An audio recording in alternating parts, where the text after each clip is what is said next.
Place that whole section, yeah. Please stand for the Pledge of Oh. Allegiance. I Pledge allegiance to the flag of the United States of America and to the republic for which it stands, one nation, under God, indivisible, with liberty and justice for all. Hearing of visitors, Harlan, I guess you're up. All right, well, thank you, gentlemen. So good morning, my name is Marlon Kistner, and I am representing the Pocono Mountain Visitors Bureau this morning. Chris Barrett and I had a meeting a couple of weeks ago, just in discussions on how the PMVB can support your efforts, really get involved with, what we have as resources. My goal today is to really listen and hear what is needed as we're opening. I really want to point out as well, not only, do I work for the PMVB, but I'm a local resident. I love this park, I use this park. So again, it's really important to me, both personally and professionally, that we support your needs. Again, we have a lot of resources, and we want to make sure that our guests have the most great experience coming in, but we're also balancing that, again, with our local residents.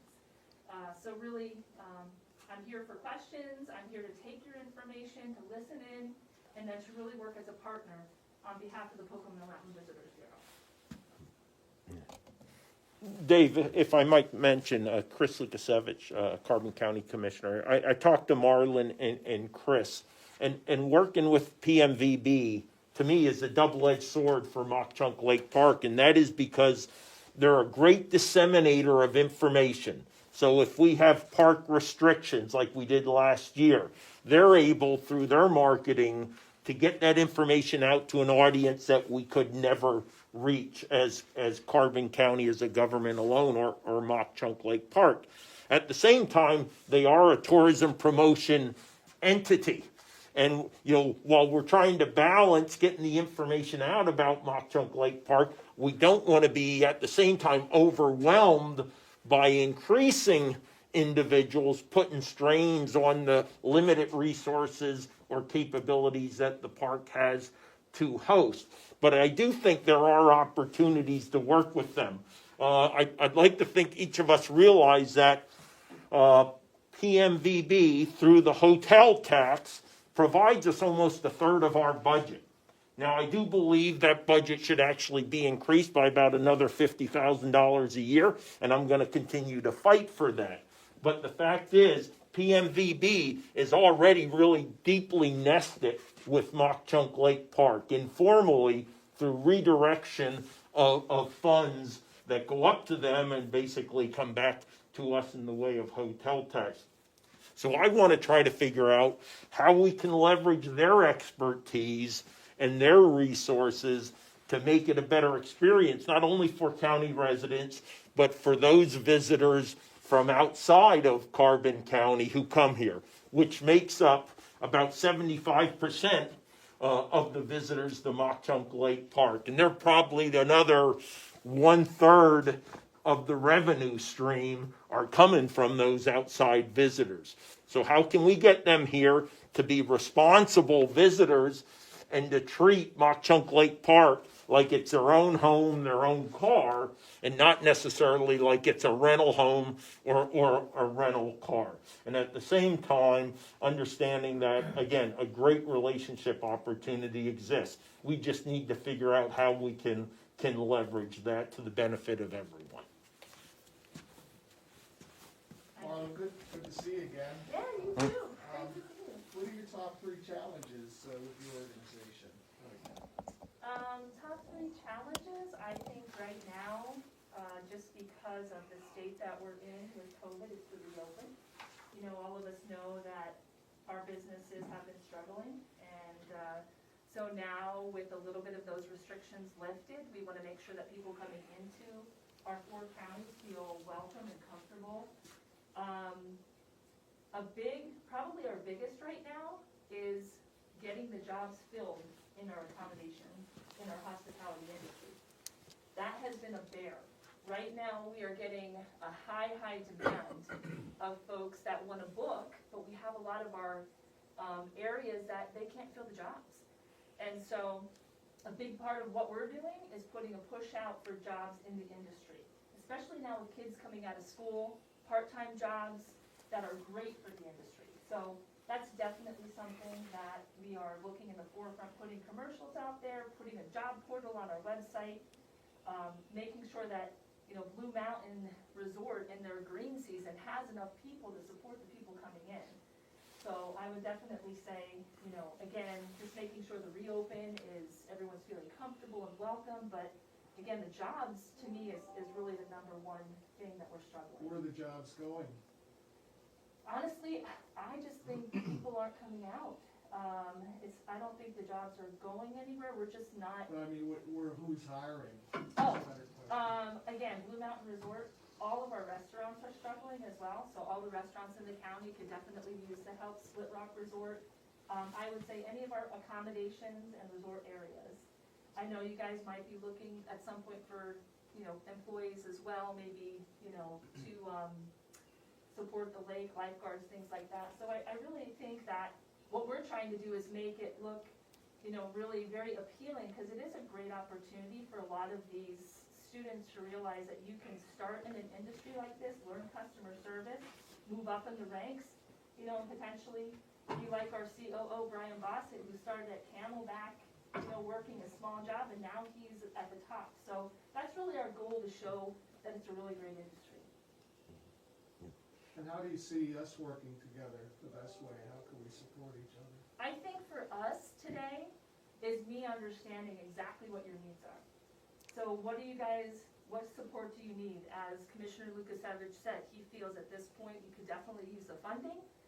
So what, you know, is it upgrading your cabins? Is it, you know, things that maybe we can take a look at to see where we can get that support or sponsorship or help in those areas. So I think the more we understand your needs, the more we can support it. Right now, we have you listed on our site. We're, like, you know, Commissioner said, we're pulling people in. I think the other thing we talked a little bit about is if there's an opportunity over summers to say, hey, this day is just for residents. We know that if people come in and they can't get in, they're not going to be happy, right? So what we want to do, and we talked about this, is there a way we can redirect them? To say, okay, this may not be a day that you can spend at the lake, but why don't you head into town for a, you know, historical tour, go to the DNL, or head to Beltsville, like things like that, that we may be able to help with that messaging. You know, again, and it's really important for us, not only the guest experience, but our local experience as well. Yeah. So I think it's just getting to know each other, getting to know your needs, and just keeping that constant line of communication open. And then me going back to Chris Barrett and saying, here's exactly what they need, how can we help them, and how can we financially support? Yeah. Rick, I think one other thing that they've done in the past and just recently and can continue to do, the videography ability of Pocono Mountain Visitor Bureau and what they can put together as promotional type of products is significant. I also mentioned and asked the commission last month to consider a slip intern, someone who can run activities for Mock Chunk Lake Park to continue to attract, you know, first and foremost, I'll always be honest, Carbon County residents back to their park, but manage those programs and also to work the social media aspect and the information aspect, which is so critical. They have a relationship with East Stroudsburg, right, the school, right? They have a program for like Parks and Rec management where that is a resource for potential interns to actually run a program as we discussed last month. And part of that is we have a slip intern. Well, I want funding for that individual to be able to have activities, to have something once a week at night for the campers, to have something during the day for the kids. Well, this is another potential resource to tap in. And if it's not necessarily the place where you get the dollars, they have the contacts. They have the contacts with local businesses, individuals who might be willing to invest in such a program. So again, what the potential is, I think, is limitless. But it's about PMVB understanding what the needs might be and become creative about thinking how we can have a mutually beneficial relationship that may not have been optimized in the past. Yeah, and I think just ongoing, as many of you know, I've been with the chamber for 12 years. This is my second week. Yeah. I can't be more excited to be in this position because I know this area, this is my county, this is my home. And so, again, it's exciting for me to be able to really be able to take this information, take it back, see what we can do, support your efforts, but then make that a continual thing. That maybe I come once a quarter. Maybe it's just making sure that we're checking it, as well. So I just need to hear what we need. Well, I'm excited about the Garen Farm, I think there's a lot of opportunity there. I know Chris said we could acquire more property, but we gotta utilize some of the property we have, like the Garen Farm has a lot of, the fields down the back would be soccer fields or, living history museum, if we would.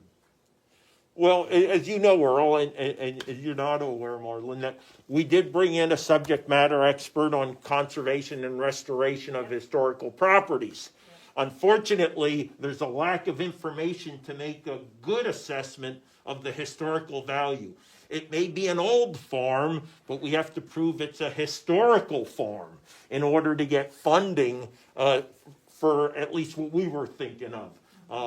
That particular. But again, it's tapping those resources that we already have at hand and maximizing them. That's a great point. And I know, again, even on behalf of the chamber, putting my chamber hat on in my previous position, we've got that ability with Kathy Henderson to look into those types of grants for things exactly like this. She is an amazing grant writer, and she wouldn't care that I say that. She knows it. So again, just using your local resources that we have to really tap into that. And she's working closely with Dennis Damaris as well. I've been sitting in on some of those meetings again on behalf of PMB to make sure I'm keeping my finger on the pulse as well. So, be a great idea. What's Dennis's current role now?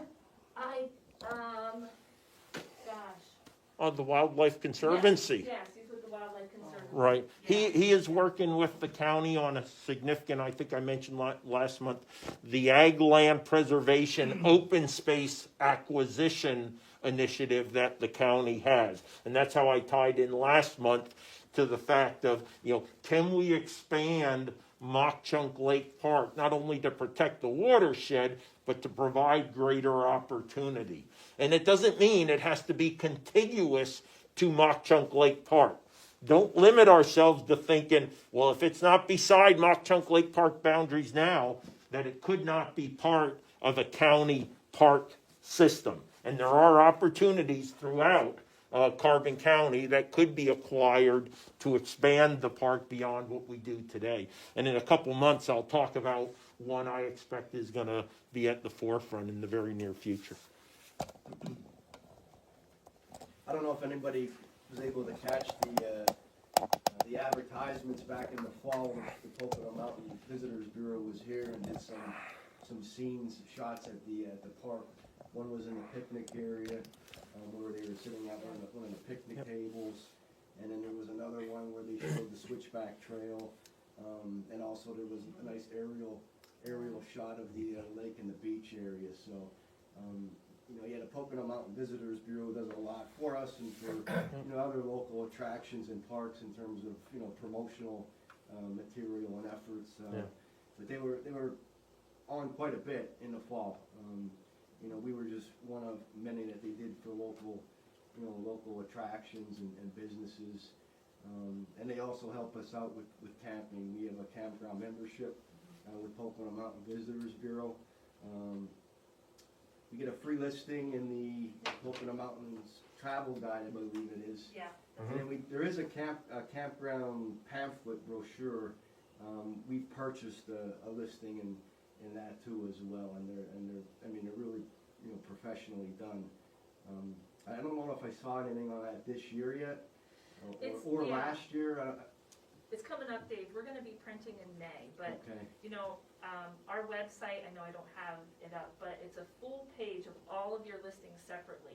So it's fishing, it's the beach, it's the camping. So when you Google Mock Chunk Lake, you have an entire page and the listings are all separate. And that's important to us. So, yeah, I think, again, we're gonna be gathering that information shortly, so we'll make sure, all of that information is still in there.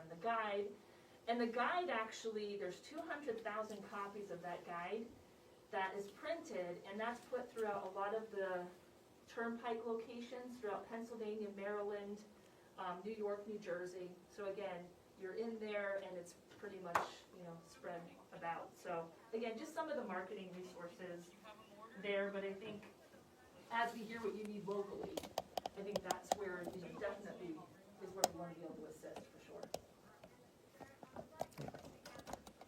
I saw Channel 16 had a little clip on too of the boat launch, eh? Okay. And then, Last night? Was that, It was nice. Yeah, that was last night.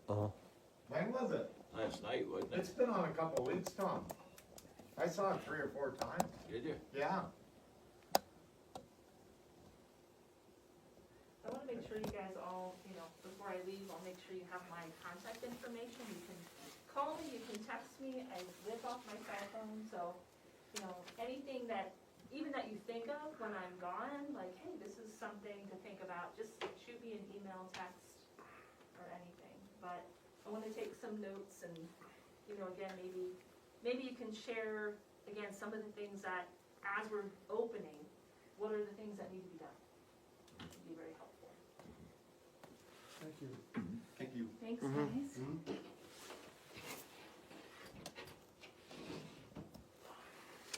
Okay, nobody else here, no other visitors. We'll move on to the approval of minutes from February 12th.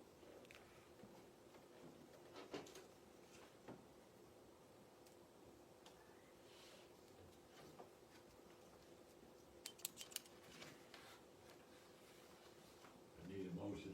I'll make a motion. I'll second it. Properly moved and second. All in favor? Aye. Aye. Opposed? Vouchers?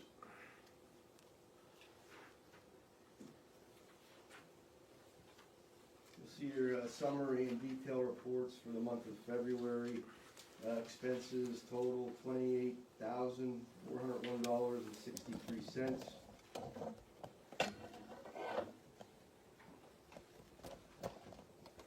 And you'll see a lot of that was made up of our payroll expenses and fringe benefits.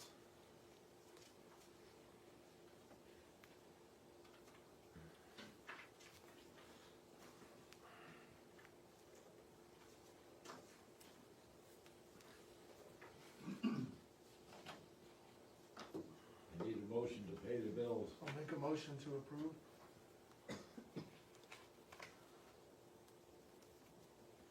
I'll second it. Properly moved and second. All those in favor? Aye. Opposed? Commissioner report. all right. Well, thank you again for the platform. Dave and Commission, I would ask, as we move towards a credit debit card based paying system for the swimming this season, that we ensure that prior to opening weekend that it is in place, it's tested, and our seasonal rangers who will be manning that have been had the opportunity to practice using it, right? We don't want 800 folks coming in here Saturday morning and it's the first time we turned it on. So I would ask that reach out with Jerry Scarpati, the IT department, make sure that system is in place and operational early, and if need be, bring in all the seasonals in early on the county dime, of course, and get them trained and comfortable with that new system. All right, because again, everyone should be aware we're moving away from cash. There'll always be legal tender for all debts, public and private, to include entry into Mock Chunk Lake Park. but we want to move away as much as possible from cash. And that's implementation of the credit card pay system for beach access. It also provides us, just like the camping system does now, an incredible amount of data and information about people who are actually utilizing the park. So I'd please ask, stay on top of that, and don't let the opening sneak up on us without being fully prepared. We'll have to continue to monitor capacity limits for Mock Chunk Lake Park, and as things change with CDC, Pennsylvania Department of Health guidelines, the commissioners will be looking for guidance from the Parks and Rec Commission on what number we should set at, with understanding that as the situation changes, recommendations to increase or decrease beach capacity, will be open and willing to consider. The last one I'd like to know is thoughts on the slip intern, because probably within the next 30 days, an internship we're going to have to start moving on. The paperwork is actually quite simple, and we have the paperwork available. I just need to know if there's a serious consideration of wanting to move forward with an intern for working park activities through the summer season. An intern just for the park activity. That's right. It'll be park activities, social media, more or less handling those two things, coordinating activities in the park. Let me call them extracurricular activities, because there are activities that don't currently exist, other than the relationship that has been already established with this entity, the Carbon County Education or Environmental Center here.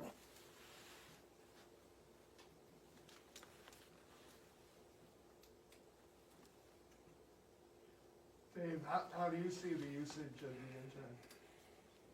Well, I mean, it'd be nice to have more activities. We, attempted it in the past. We just never had one. It almost takes one person to focus on something like that. We would have the environmental education, for instance, they would come out and they would do, 3 or 4 programs for us during the summertime, usually on a Saturday evening, roughly around 6 o'clock. They would put on the Birds of Prey program for the campers, and they would put on, other programs for the campers. And, we did try, there was a stargazing program that we did on the beach. Yeah. One of our rangers had done that for a couple of years, and, that person is no longer with us. But, just to kind of coordinate it and also promote it, for the people checking in, it does take time, and you almost need somebody solely devoted, to something like that.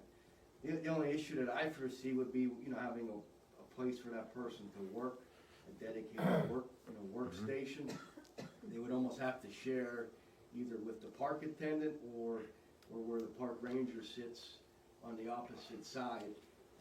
It would have to be kind of like, I guess, a shared workstation. How about the old meeting room? The old meeting room in the corner there, maybe, where I have to see if it's set up for computers over there. I'll get you a laptop. You get the physical space, we'll get you a laptop. I want to say that it is, so, because we used to have when we went to Campground Master, that was where we had like our test area where to practice on it before we went live on Campground Master. So, that would be a possibility in the corner over there in the conference room. I think that's a good idea. Yeah, Tom, I'm trying to get this astronomer from Weatherly to come down and do stargazing at night. Do you know anyone? He'll come down. I know he will. Ask him, he'll come down. I know he will. That's, Chris, I have a question on the credit card. Will the rangers physically be taking the card in the booth, or will there be access for them to run the card? Well, I have no doubt that we could probably get a hands-free device. So for smartphones, I don't think in the current system it doesn't have that. I think swiping has to take place. Again, we can issue them gloves, and they used them last year, they did have gloves available, if I recall, PPE. But I am of the belief is that we should be using things such as Apple Pay, right? You just swipe your phone and not have to have physical contact. And that's a quicker, a faster process also. But I'll have to check with the IT guys to see if that is an option with the system. We'll have to, it might be good to have signage there too, Yeah.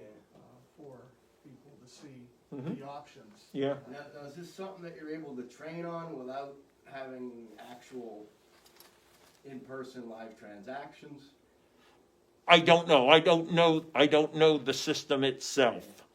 'Cause But if we have to run live transactions, that's not a problem. We'll bring out a county credit card and we'll run that county credit card. Here, I'll give you one right now. You can run it 100 times. We'll just reimburse the money back and forth with a minor fee for the transaction fee. But if we need to do, we did that with the kiosk. Quite frankly, I gave my county credit card to the parking folks.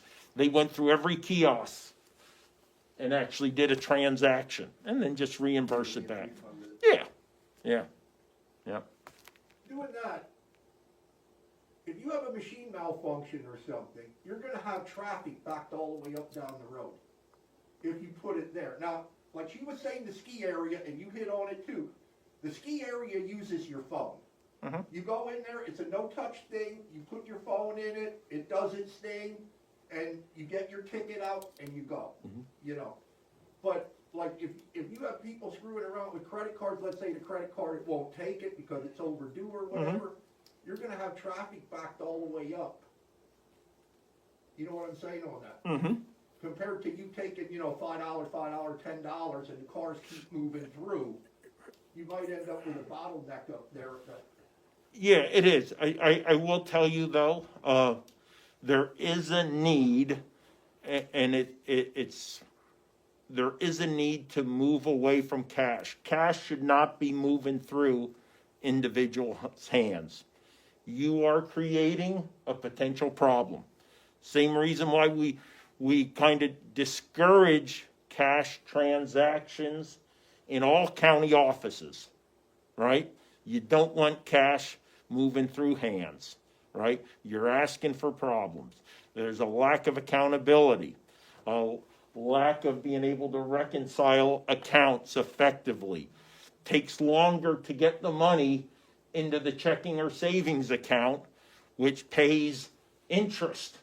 And just that little bit, getting it in, you know, Monday morning versus Wednesday does make a difference in the coffers. But you're right, there's certain challenges we're going to have, but we already back up on busy days, do we not? Oh yeah, Yeah. you have a steady Yeah. stream of, that's why we try to Yeah. keep the flow of traffic moving Yeah. as quickly as possible. But I That's think it. Rick is right. Again, if we can use, you know, pay by phone, I mean, scanning your phone, Apple Pay type, Google Pay, accept that makes it that much quicker. There's always the possibility technology's gonna fail, and you're gonna have to resort back to cash. That's fine. We're not saying we're not accepting cash. What we're saying is we wanna minimize the amount of cash that is passing through hands, not only for COVID reasons, but more importantly, for other issues and concerns that come with handling cash. You know? That's a newsworthy item too, you know, to get out to the public, so, well, Chuck Lake is now I having think, a credit card pay. I think we should accept PayPal also, that's become a very, Absolutely, Yep. yeah, and, absolutely. We could update put some of site. the record keeping on them, I mean, Yep. we get a lot of information when someone scans their credit card. Well, that's exactly, like, again, I was able to use the camp management system for that presentation last week. Where are people coming from? What are their preferences? Yeah, You know, if we don't have the data, you're just guessing, sure. right? We don't want to guess. We want to understand how many county residents are using it. Are we pricing it too expensive, too inexpensively? How can we optimize the revenue so that we can run the park and invest in it? You know? Are we using credit card for camping at the office? Yeah. Yeah, there's We accept credit card for, everything really, camping, mooring, boat mooring, membership sales, pavilion rentals. At the booth too, Yeah. we would tell them that, to go through, loop around to the office, and we would run their card at the office for the Yeah. daily admission fees, so, Mhm. yeah, they use credit cards for just about everything. Okay, Yeah. good. Yeah. So it's not something we're not doing, we're just not doing it at that little beach kiosk, Yeah. you know? What we're doing now is we shoot them through to the exit, they loop around to the office and pay at the office. Yeah. Yeah. But we do have to prepare, as stated. You gotta be prepared for the malfunctions, the technical difficulties. But part of that comes with practice, exercises, training, making sure that people understand how the system works and are comfortable using it. We have older gentlemen that tend to be there, right? Who are accepting that. So there's might be a little bit of reluctance there. But guess what? The average age of our parking attendants is probably 65 years old. And they're able to work a handheld, license scanning plate device, issue electronic tickets. So all the guys I know here are more than capable to do this effectively, How many people go in that booth? I mean, What do you mean, as far as?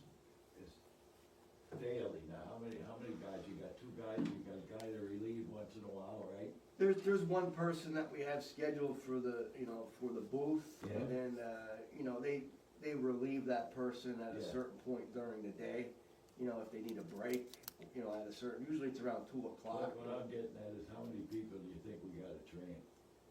Oh, well, they'll all have to be trained on it. Yeah. The All ones that work, rangers. yeah, the ones that work the day, yeah. Yeah, the day, but I mean, you won't have to train all the rangers, some of them don't ever go in there, right? No, just about everybody does, yeah, Yeah.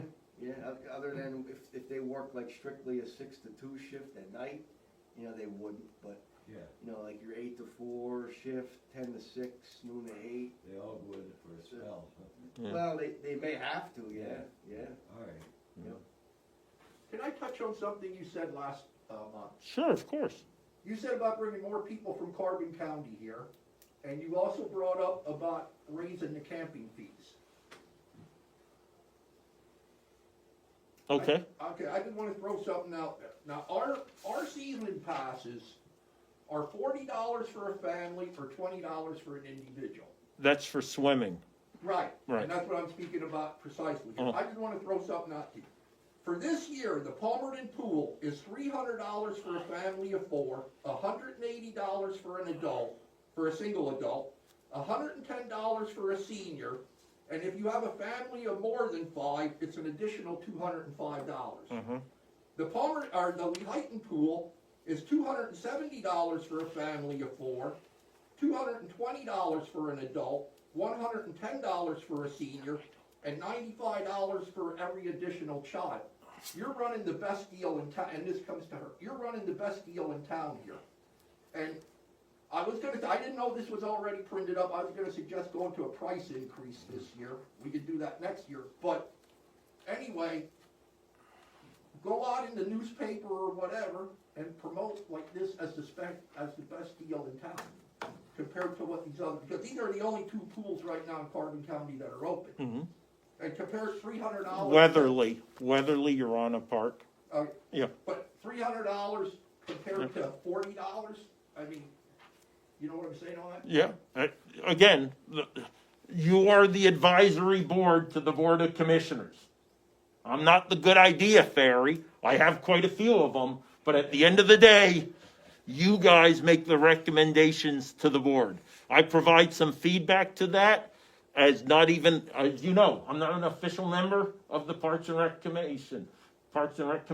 I come here because I have an interest in the park, and I serve as your voice back down there so they know what's going on, and I can advocate on behalf of your recommendations.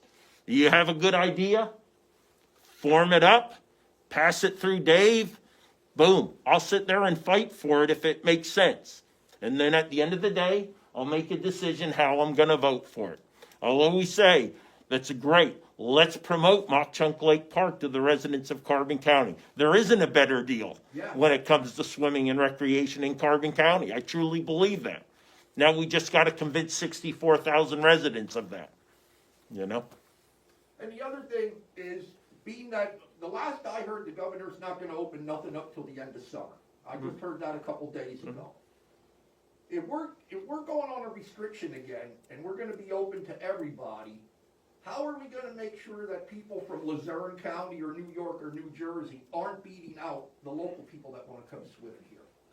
And either you can do that, like, let's say we're at 80% capacity, are we gonna split 40% to the outsiders to come to the beach and 40% to the local?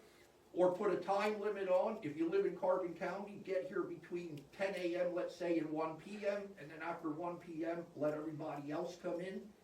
I mean, I don't wanna see that the people I from think Carbon first County come, can't first get served, in you here. know? Right. Again, the Board of Commissioners is open to accepting your advice and counsel on how to maximize the opportunity that is Mock Chunk Lake Park.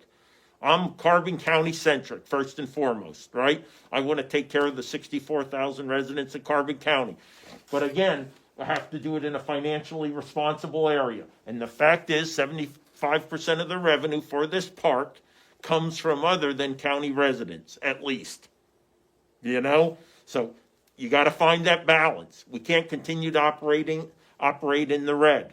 Last year, we were down about 150,000, I believe. We lost at least 150,000. 50,000. And part of that was because county residents didn't come out to the park. Because we had the capacity, we didn't max out a safe swimming beach capacity. That's part of it, you know? But nonetheless. And there are restrictions that I believe we're gonna have to put in place, and I was looking at some of that. And I was gonna go over that a little bit later, but let me see if I can pull it here.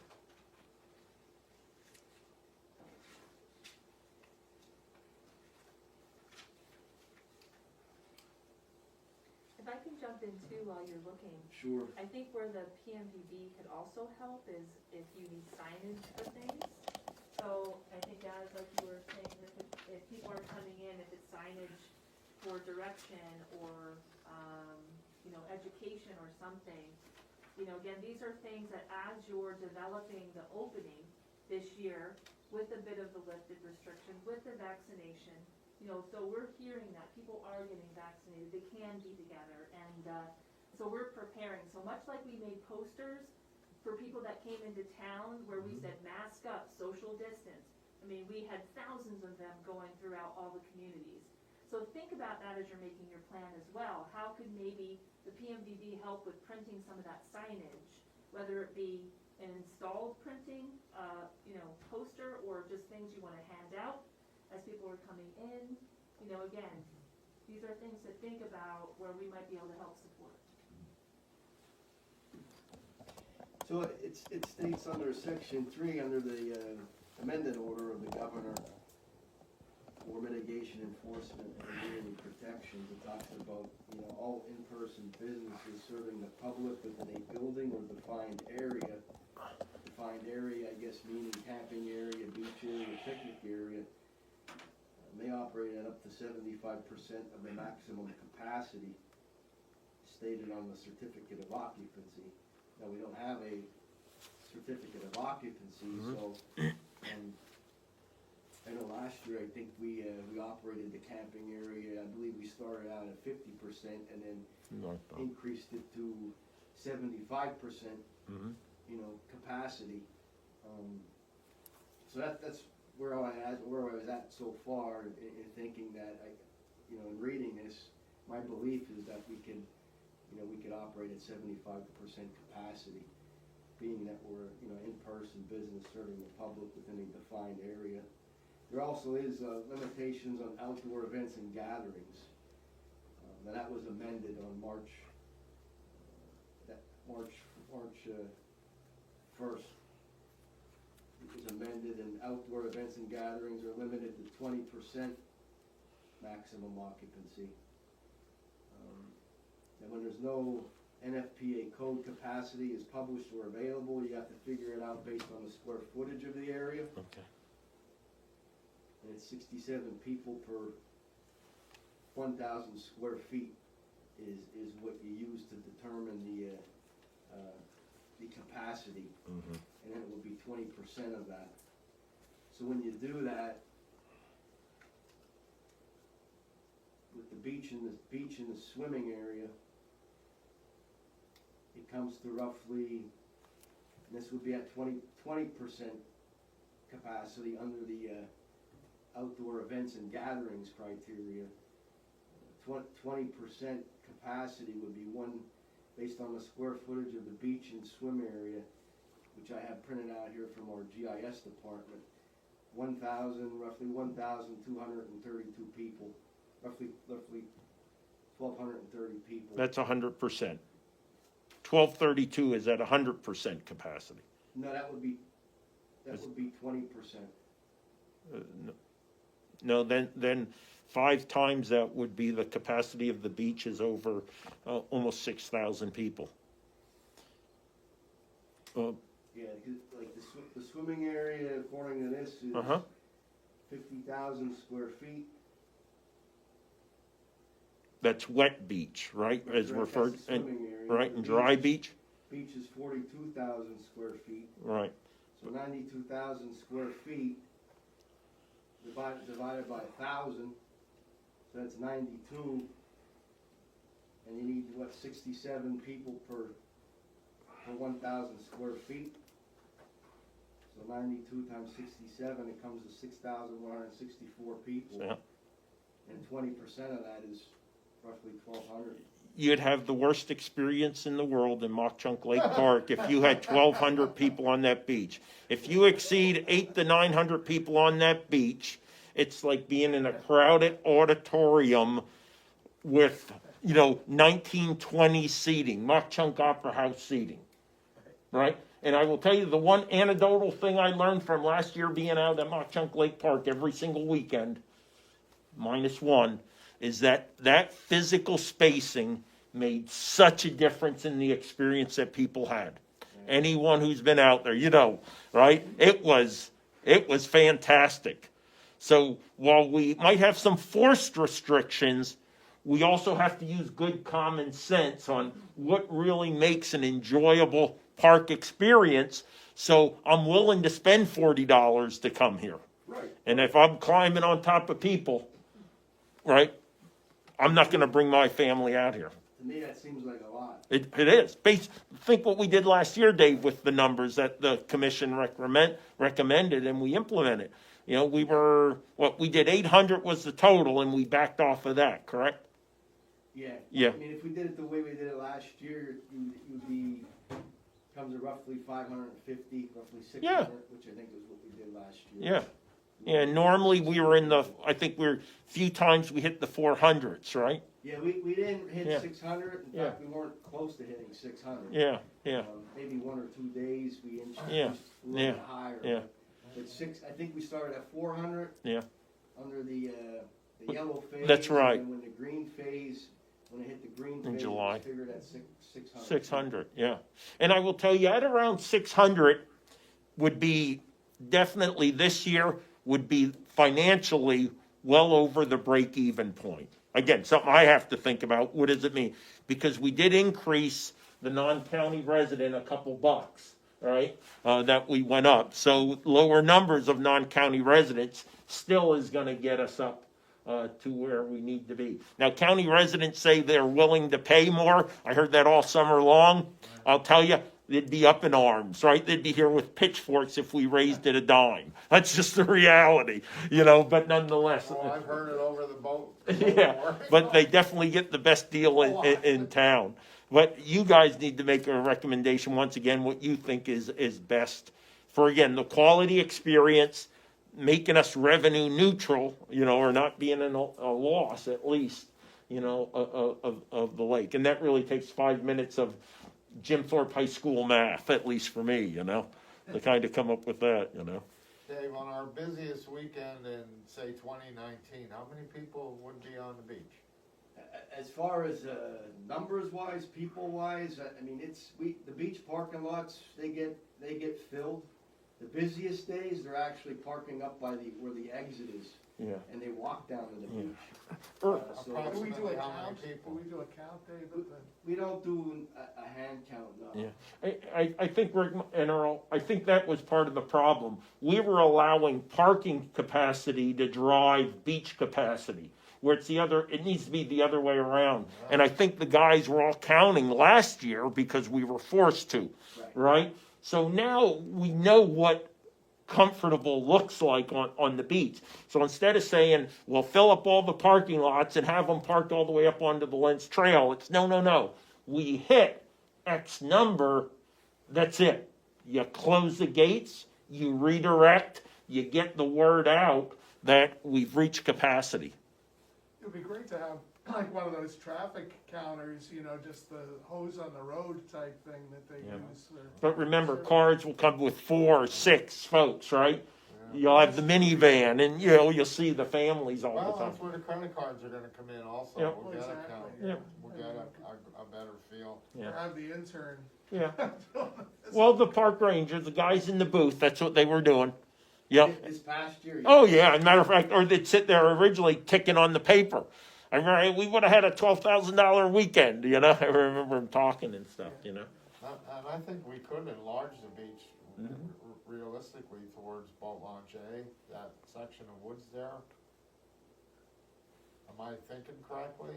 I don't know, because that's where our emergency dock is. But I mean, we So- could relocate that by the boat rental area. You I want mean, to there knock is down the- trees? Pardon? You want to knock down trees and not jump Lake No. Park? Well, maybe we could have a shaded beach. That's involved.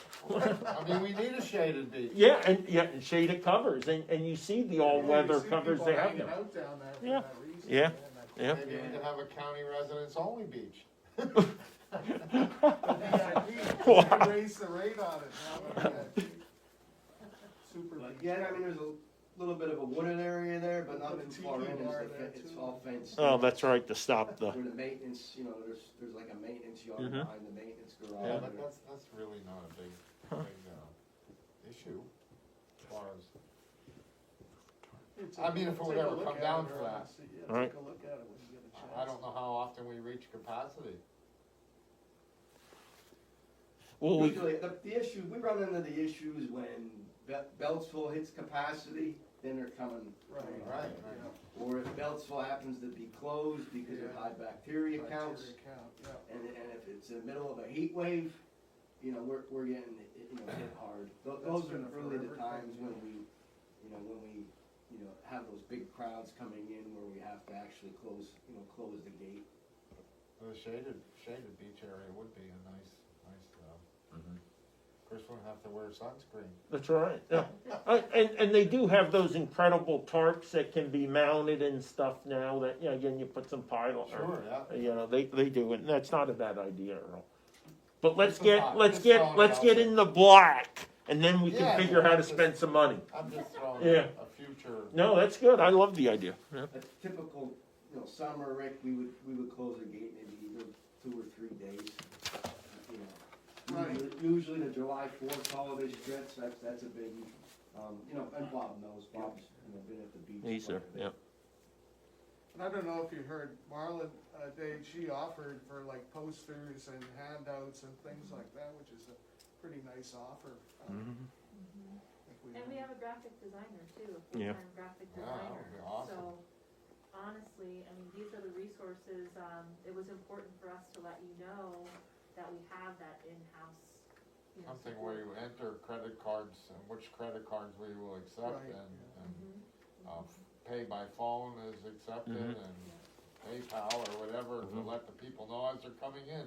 Have your credit card ready to Be keep ready. things moving. Mm-hmm. Mock Chunk Lake, your best buy.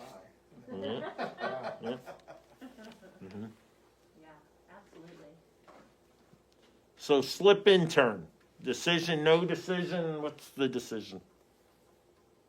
I like the idea. I'm in favor of that. Yeah, I like it as long as it's Well, good use. somebody make a motion. Make a motion. Second. All right. Chris, Alice is listening in. So Okay, all right. She, sent me a text, and Alice Wanamaker is our executive director of the Carbon Chamber. And she said she'd be happy to offer office space if needed, or, anything in that capacity. We're right down in Newton, even if it's just to make copies or to do something to help. The other thing too, as Commissioner Lukasevich said, we have that direct contact to ESU, East Stroudsburg University. So I think it's just really coming up with a job description of that internship. Once we have that, we can send it off and help, bridge the gap there, as well. So Chris Barrett actually teaches at ESU, so he has a direct line in. Would be like There. an activities coordinator. Mhm. type of- Yeah. So we'll definitely, I'd be happy to help with that. Awesome. All right, it was properly moved and seconded to hire activities person. Should we have some materials, like, bean bags and whatnot, or? Oh, We'll let, First, we need to, like, see what they have planned. yeah, I mean, again, I'll work to ensure there's funding to support an intern when it comes to developing approved activities through the park director, right?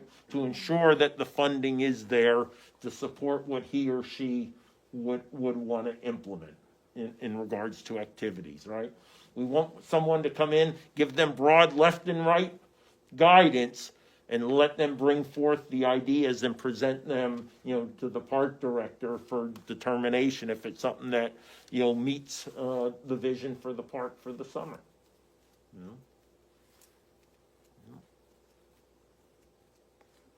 I was gonna offer half my stimulus check, all right? So if they need it, just let me know.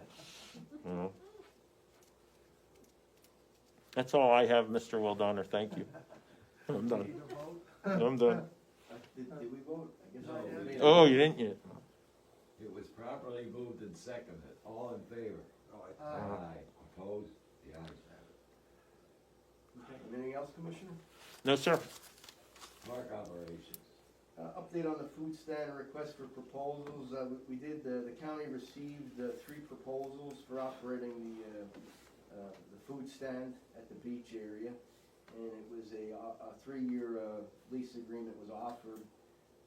It was awarded at yesterday's commissioners meeting. And it was in the amount of $8,531, which would be for year 1.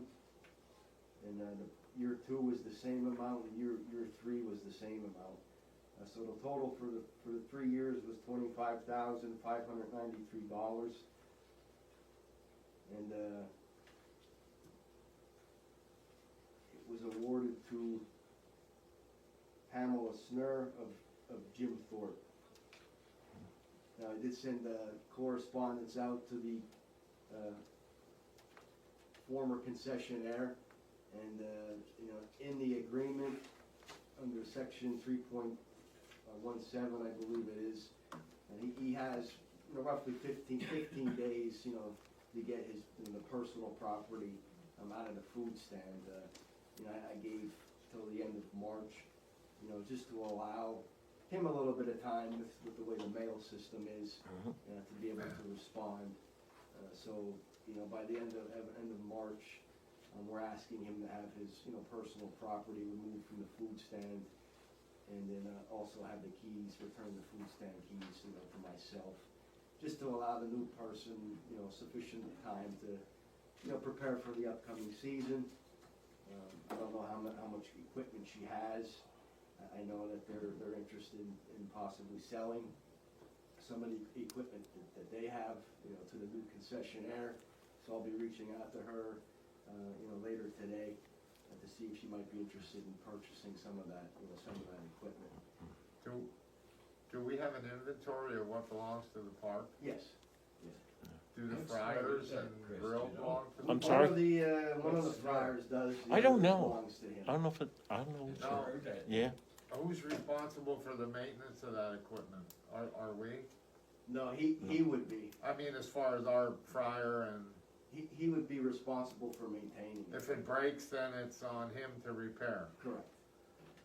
Okay, and if the current fryer is down, they need to replace it before the new, Well, if they replace it, you know, then it becomes their property.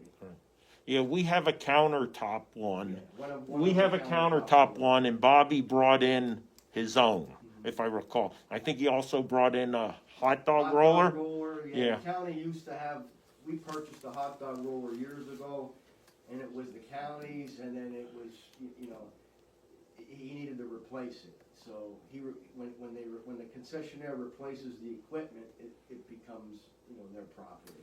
Yeah. I took a walk down there the other day, Dave, and the one door is smashed. We're looking, yeah, they need to fix a window yet at the food stand, one of the serving windows. We have a new window there to put in, the screen door, and then the door in the back, Rick, you're talking about.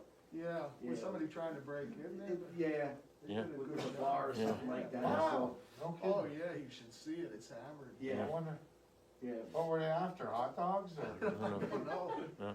Right now, they're on the trail, they've been on the trail, they'll be on there all, you know, all week, probably, you know, until the end of March. And I'm getting ahead of myself a little bit, but I was gonna discuss that under maintenance. Yeah, they do have to go back down to the food stand to do some sprucing up, touch up work inside, and also fix some things, such as the door, screen door in the front serving windows needs to be replaced. Dave, if we could also have them replace the tumblers on the locks, because again, with key handover, you don't know how those keys have been disseminated over the years.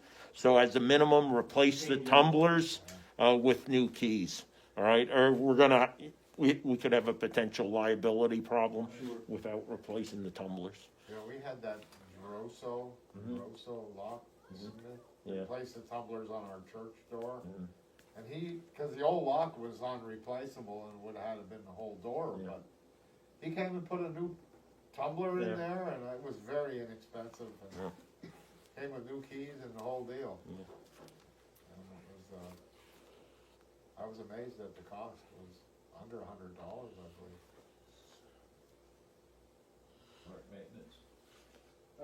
Yeah, we kinda talked a little bit about that. They're on the trail, back on the trail right now, the snow melted and the weather's cooperating, and, you know, we're gonna be on that pretty much every day now, as long as the weather cooperates, just to try to play catch up a little bit with fixing the boards that we talked about on that section of shoreline trail that they're working on now with the board, with the walkways and footbridges. Yeah, They is it did look at the first one, Yeah, and it's, the first one is, it's underneath, it's too rotted.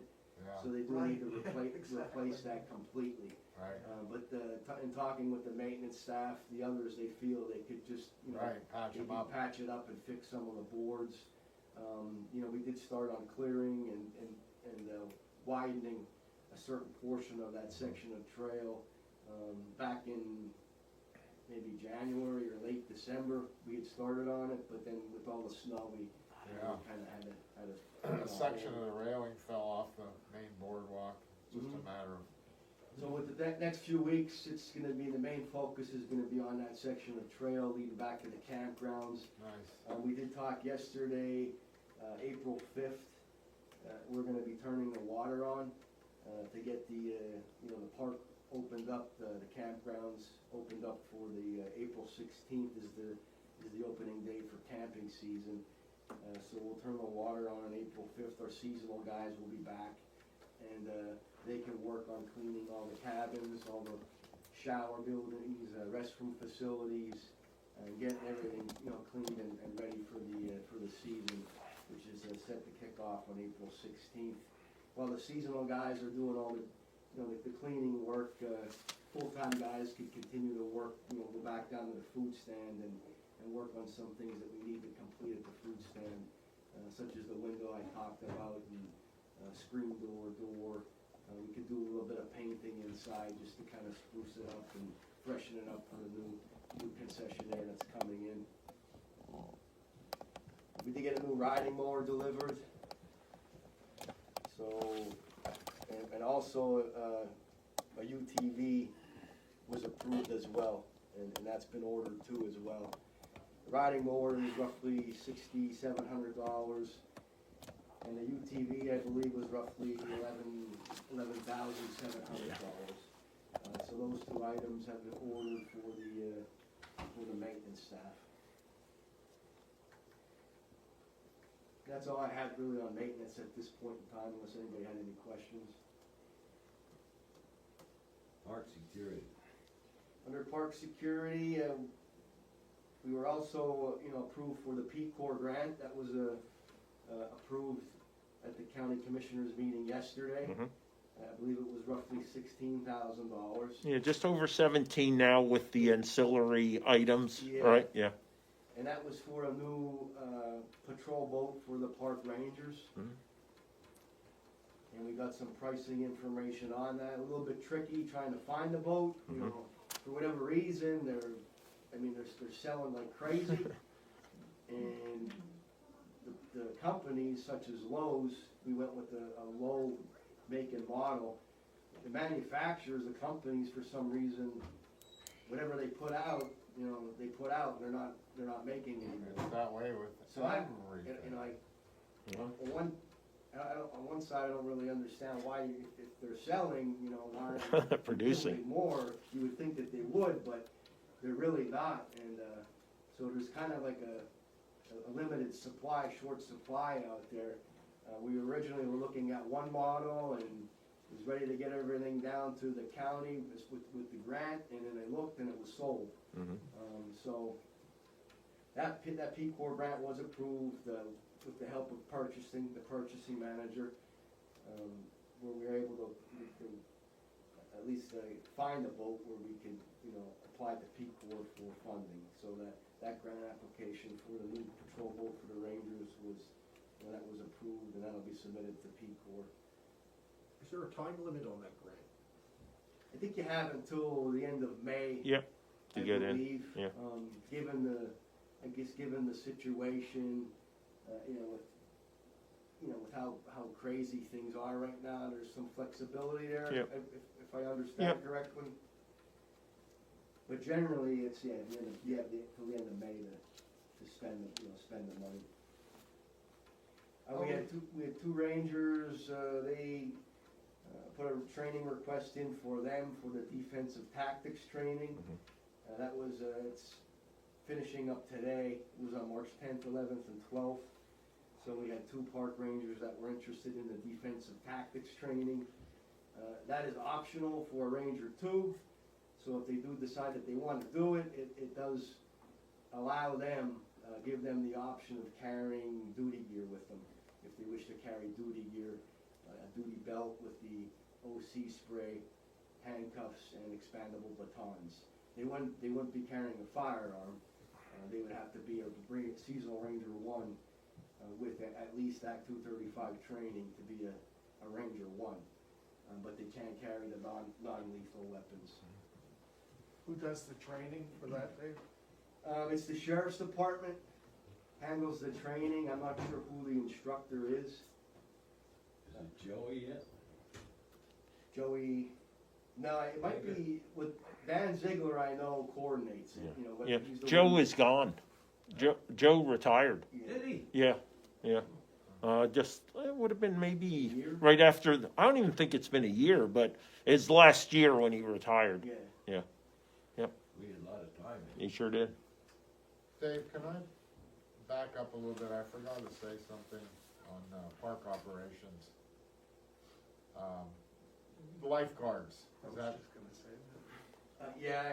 I talked to Nathan and he was talking about sharing with the pool and depending on if we needed someone and they didn't, or they needed, Yeah. but the training for lake is different than pool, am I correct? No, age is different. Age is different. Only. It's not the training? Well, there is a waterfront training, but the waterfront Yeah. training is extremely difficult. It's hard Yeah. enough to find just the regular Right. lifeguard Yeah. training. But I mean, the certification is, We- the Lansford pool would work for the lake, in other words? They could, yeah. Yeah. Okay. So Dave, what is being considered, and Nathan and I had a similar conversation, Earl, is that, and we kind of might have talked about this a little bit last season, right? We have these pools that have these lifeguards.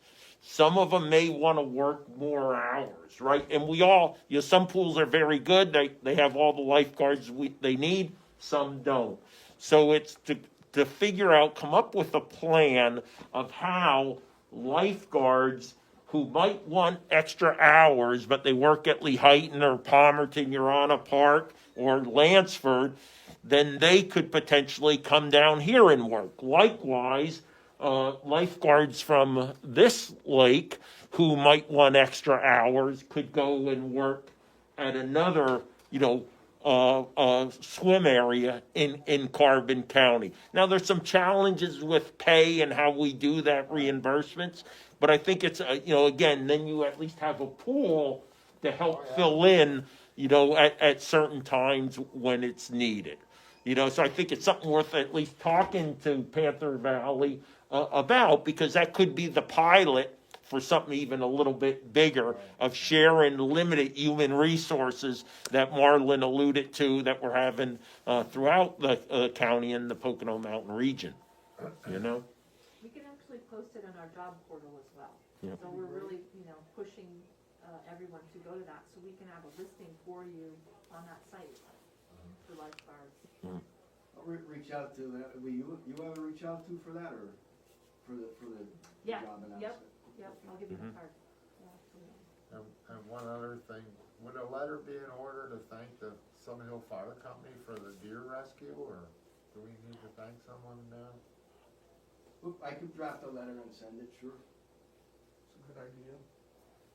Yeah, I mean, they were right there to help with that deer stuck in the lake that time, Yeah. and, what would we have done?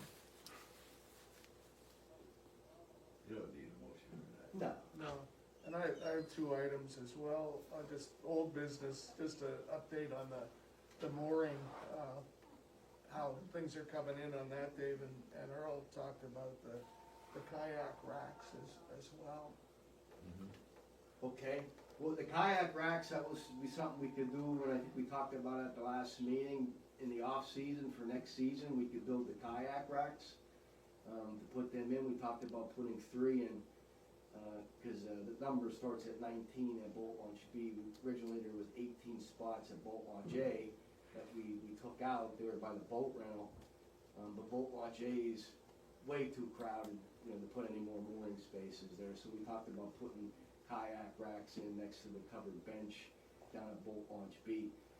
So that's something that we could, that would be an off-season project maybe for next year. Started in November or December and get them built for the following season. Is there any possibility that buying is cheaper than building? that's what I was And I'm talking about man hours and priorities. For example, still don't have our pavilion roof done, right? You know what I mean? So, I would ask, consideration always be given to, is it really less expensive? Is the time available to do that? Because I think that's a great initiative, because that's actually a good revenue generator also. And it could happen this year if we bought a kit, Right. So again, I would just ask consideration for that, Yeah, that could expedite it and Yeah. and free up maintenance. That's a Yeah. good idea. Yeah. So something that they assemble and mount into the ground. So Yeah, maybe we can get some help from downtown to help on that. Yeah. What? 2 days. I'm just curious how the moorings are coming in, Dave, comparatively. Sure, yeah, we've gotten quite a few payments coming in, pretty steadily. There was, quite a few that hasn't paid yet, but they're starting to pick up now as we're getting closer to that March 19th deadline. And they're definitely gonna be sold out on March 20th. Wow. I can Yeah, that guarantee was, that. if we had them, We must have took free up a lot more. 40, 50 phone calls from people looking for, boat mooring space, here at the park, that somebody that doesn't have a spot looking to get one. And, a lot of people who had one last year, we gave them till the 19th to renew their spot for a year. Yes, there's been, a lot of people that have been, submitting their paperwork with payments. Quite a few yet that haven't, but, I expect that, most will, I would say 80% maybe will. And we might have some that haven't renewed. I know some talked about wanting to try to get a new spot. But, we'll definitely be, by the close of business on Saturday, March 20th, we're open that one day for anybody that wants to try to get a spot that hasn't been renewed. It'll be sold out for sure. Guy told me this morning, that's cheap. Mm-hmm. Yeah, It is, it's a steal. even with the increase. Yeah. Oh, I don't, Yeah, I haven't really gotten any negative, feedback as far as the increase. Nobody has, nobody has said anything. What about the limitation? Any complaints on the limit? No? No, We done the special activities, buddy? I had a few other things under security here. Oh, okay. So, we do have a first aid CPR. We have one ranger that needed that. Most of us did it last year. It was held here actually. So most of us are good for this year with our first aid CPR. I did have one that I needed to get, scheduled for the training. That's gonna be on March 30th. And then there's another ranger scheduled for his recertification for the defensive tactics. That's just a one day as opposed to the 3 days that I talked about earlier. The initial training, you have to go through 3 days of training. The recertification, which is annual, that's one day. That's scheduled for April 15th. Begin to start, working on the scheduling, for April. We're getting close, so within the next few weeks here, we'll be putting the schedule out for April for the park rangers, with camping season starting on the 16th. I would like to try to schedule a course with, Scott Chrisman, depending on his availability, to do a boating safety course for us at the, possibly here at the Environmental Education Center, for the park ranger staff, being as we're getting a new boat possibly. So I'd like to look into that to see if we could plan on something like that, depending on his availability, obviously. And lifeguards, we got an application in, recommendation was sent down for a lifeguard. That individual was approved and is now going through the hiring process. I did reach out to the person and they were, informed to contact the Human Resources Department.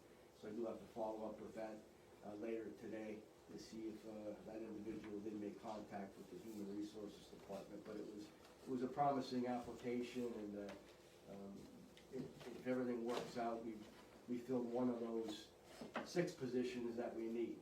So right now we need to fill six positions. If this person works out, we'll be down to 5 more positions that we need to fill, before the start of the season, so we have a full complement. wow. I'm getting short too. Yeah. And that's all I had under security. Special activities. Okay, the Keystone Backyard Ultra did receive their special activity agreement, and they did share with them the board's concerns. They did alter the race route so that they're not going across the dam and back. So I have an updated route here if anybody wants to take a look at it. But they eliminated that from the course. Did you request them that they do that? I said that, there was some concerns with going back across the dam and back, and, they took it out. Okay. And I did mention to them that they would have to coexist with everything else that's going on at the park. They understood that we couldn't close the trails specifically for the event. Event is gonna start and end at the open field area. I did meet with the event coordinator on Wednesday. We had a meeting where he submitted his paperwork. And, they have the insurance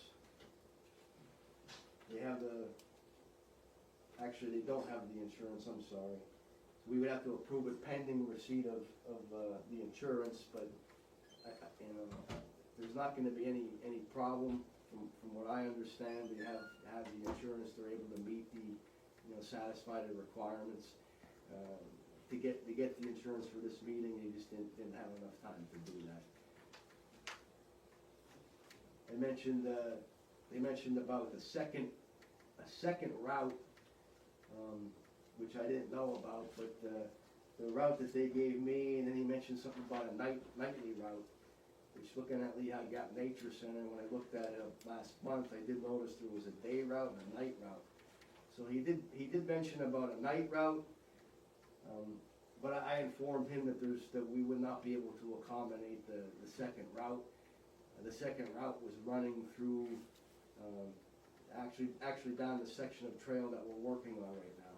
The Shoreline Trail, from the campgrounds down to Boat Launch B. So I informed him that we wouldn't be able to accommodate that we could accommodate the route that was proposed to us.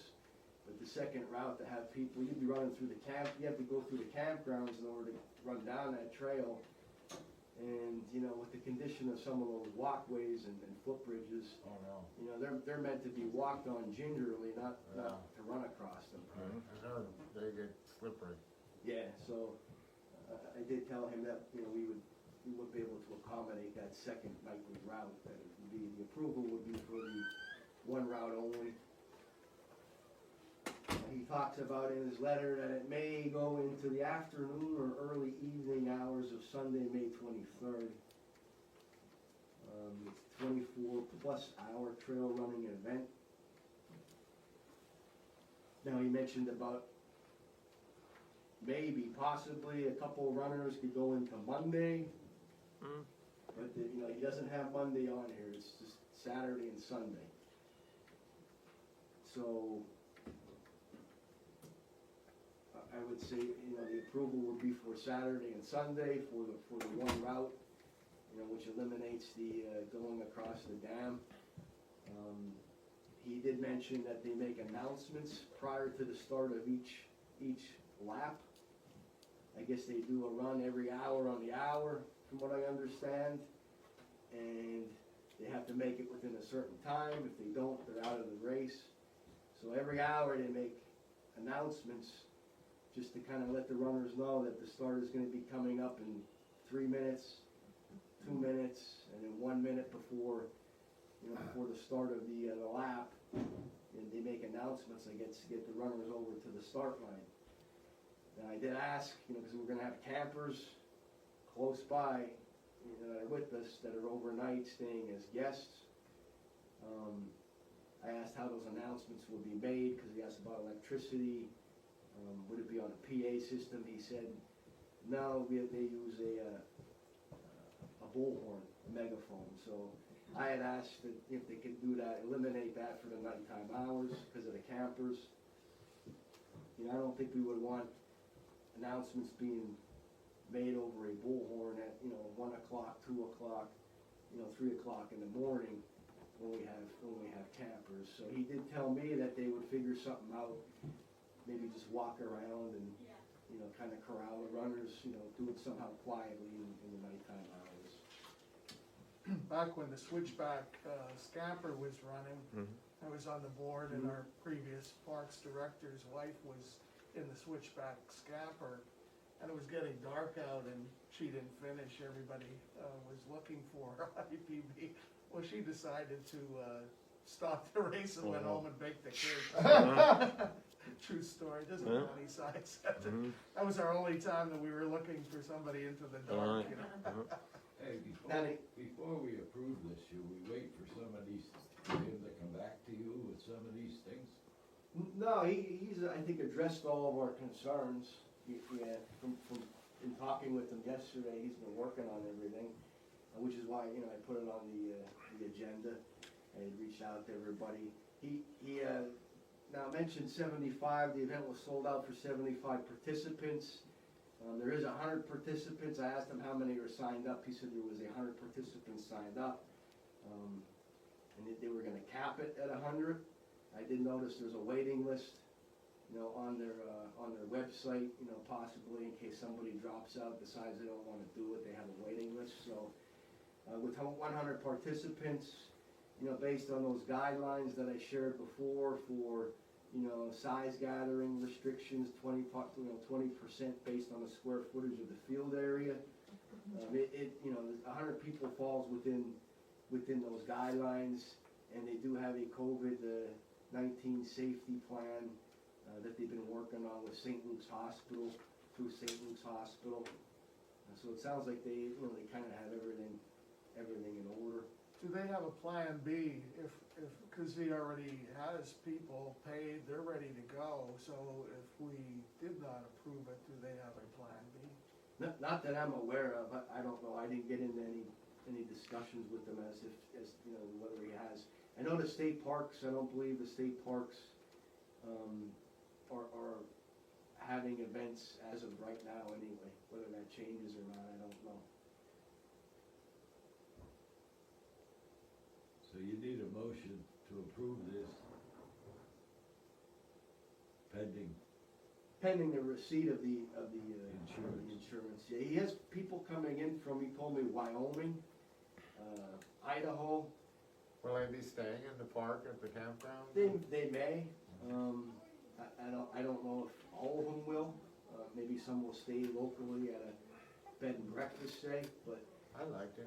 I would imagine that, yes, those that are coming from various states, they'll either be staying with us or somewhere locally. He also mentioned a $1,000 donation to the Carbon County Environmental Education Center, which I know they have, needs here as well as getting some things fixed, so they might be able to use that money to make repairs or How about do it? whatever with. How about a donation to the Mock Chunk Lake Park? I mean, I didn't specifically ask him that, but, he mentioned a $1,000 donation to the Environmental Education Center, as well as other, I do believe at times they believe that the environmental center is part of the county and part of the lake, and we know it's actually conservation district. So while there's a symbiotic relationship, we are separate entities, and you're 100%. Yeah. 90% of the people in Jim Thorpe think they're Yeah. connected with them. yeah. they will also be donating to Lehigh University's Adopt a Family program.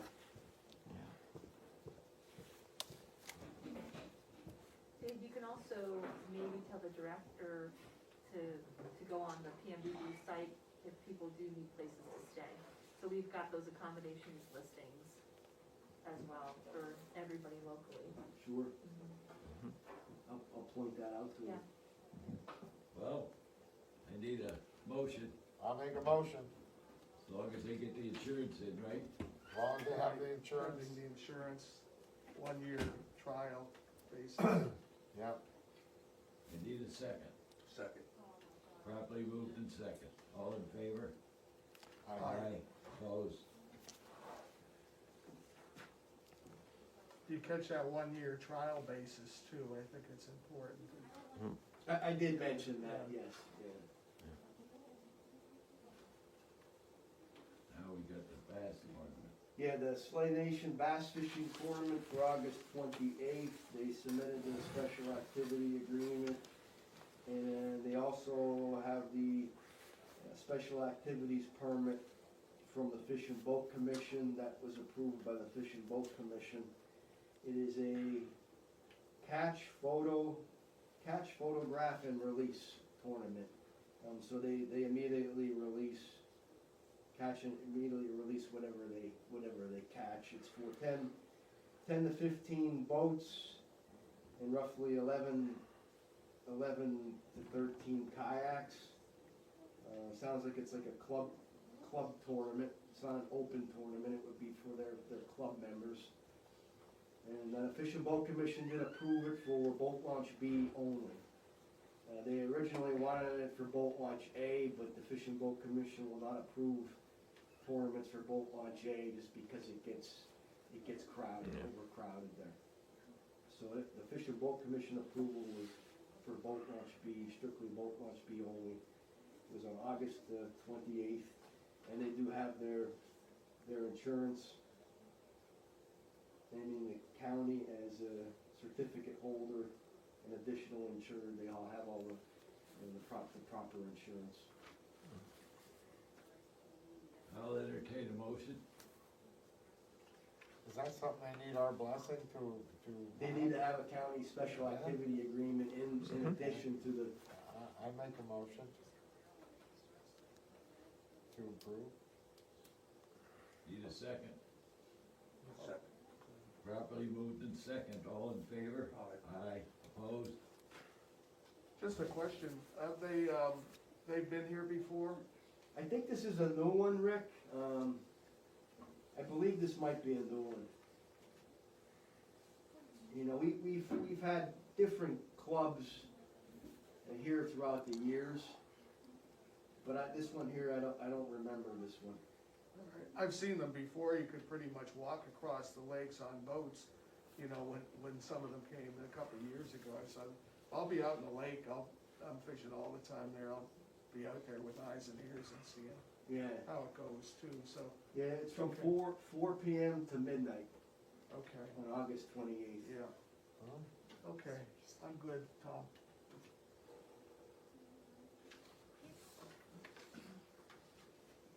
And there is another, Fish and Boat Commission one here, I just have it under correspondence for now. They didn't submit their special activity agreement yet, but it's, this one's for a kayak fishing tournament. Who's that? It's Drexel Hill, Pennsylvania. I'm not sure what the name of the group is. You know, we would have to reach out to them. We have to reach out to him to tell him he needs the county special activity agreement in addition to the Fish and Boat Commission one. What's the proposed date, Dave? That one is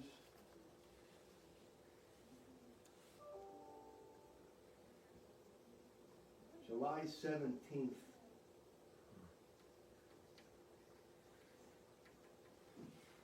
I have to look to see when July 17th is. This one here is from 6 a.m. to 3 p.m. Mm-hmm.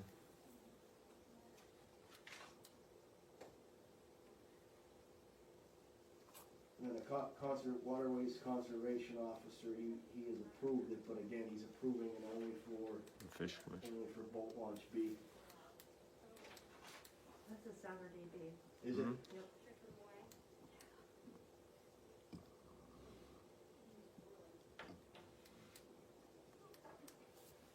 How did we feel about that? Do we need their paperwork, or do you wanna You put it want me forth to now? send it out to him? Special activity agreement to complete? Yeah, I If they would, need that, yeah, Yeah. I would send Okay. that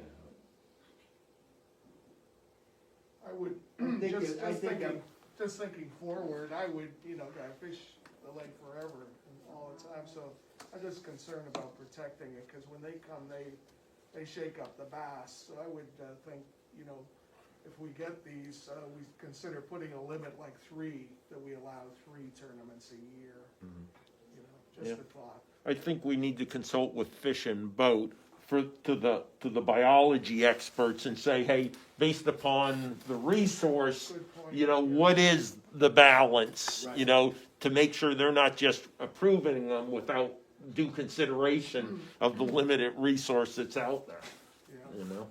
Is the lake stocked, guys? No, it's, well, there's, It is, it's not fingerlings. stocked annually, but, Okay. you know, they've stocked it over the years, yes. Would there be one this year happening before season? I don't know, you know, they don't provide us with the, you know, with the schedule or anything like that. The Fish and Boat Fish and Commission manages the lake and oversees the lake. They'll come in, you know, periodically. It's not every year, but maybe every other year, they'll come in with the net traps to do like a fish study. Okay. That would be the biologist. Yeah. And they stocked, they haven't stocked in a number of years, but they put in walleye, channel catfish. One year they put crappies in. So they have stocked the lake, yes, in the past. No trout now. No but, trout. What we did for years, we had structures, the guy was building them, they're kind of upside down pyramids for bass structure. It's a big bass lake, so they can't keep them under 15 inches. Marlon, we actually have a contractual agreement with Fish and Boat. We just re-signed it this past year, if I recall, the commissioners. It's the operation and maintenance lease agreement. Yeah. That's due to expire, I believe, in 2025. Yeah. But part of the boating facility grant program is Yep. to extend that. Right, agreement. yeah. And we're waiting to hear back on Yeah. the boating facility grant, whether we're gonna get, we requested 50% funding from the Fish and Boat Commission Yeah. to improve the parking lot at Boat Launch B, and also to put new restrooms in at Boat Right, Launch yep. B. Mhm. And then I have correspondence for you to take with you, look at, see what you wanna do. One individual is requesting to have, I don't know if I have the pronunciation right on it, but it's Qigong exercise classes. I believe it's like some sort of a yoga type of exercise class. She's looking to teach a 45-minute class. She charges $8 per person. She wants to offer the classes on Mondays at 6 p.m. On the beach during the months of June, July, and August. Class sizes vary depending on interest. She taught a class at Palmerton Park. Classes would begin at roughly at 6 p.m. So I have that for everybody to take. What would we get out of that? Yeah, that would be like Cause I can't see I can't see us giving space to a private individual to make a profit. Yeah. You know what I'm saying? Yeah, because others we charge, Yeah. right, like a concession. Precedence Right. as well, so, Yeah. yeah. Okay. Also insurance. Yeah. I mean, I don't think the answer is no. I think we need to consider exactly what you're saying. Right. Is there some type of compensation in the way to a $1 per person donation or whatever, again. And these are for our review, Dave, for the Unless you wanna take a vote on it now. They would pay park admission also, correct? Let's, Think about it. let's think about it. And then the other correspondence, again, to take with you, there was an individual looking to get married. They're looking to have the reception at one of the pavilions. They would rent the pavilion. They're asking if it would be okay to have like a food truck come in to cater the reception for them. Who is it, you know? It just says Grumpy's Barbecue Roadhouse. No. Bobby Howard. Tom wasn't worried about the meal. He wanted to know if he was getting invited to the wedding. Bobby Heffron. Bobby Heffron. Where are they from? It doesn't say. They're It just says the that the Disciple fiance Christian is. Motorcycle Club. Yeah, so if you wanna think about that, or if you wanna make a decision on that. Well, I think they would need time to plan their, I think we should act on that. Yeah. She asked here that she wanted to get married on the beach, and then it says here that she asked you if there was another location where they could have the ceremony. Yeah, so it'll be more private. If it's being in October 23rd, why can't she get married on the beach? Right. Because it's after the season. Fair enough. It says, we're getting married on 10/23/21, and then she says, I understand we can't have the ceremony down at the lake. Is there any other place in the park that we can have the service at? Let them have it on the beach.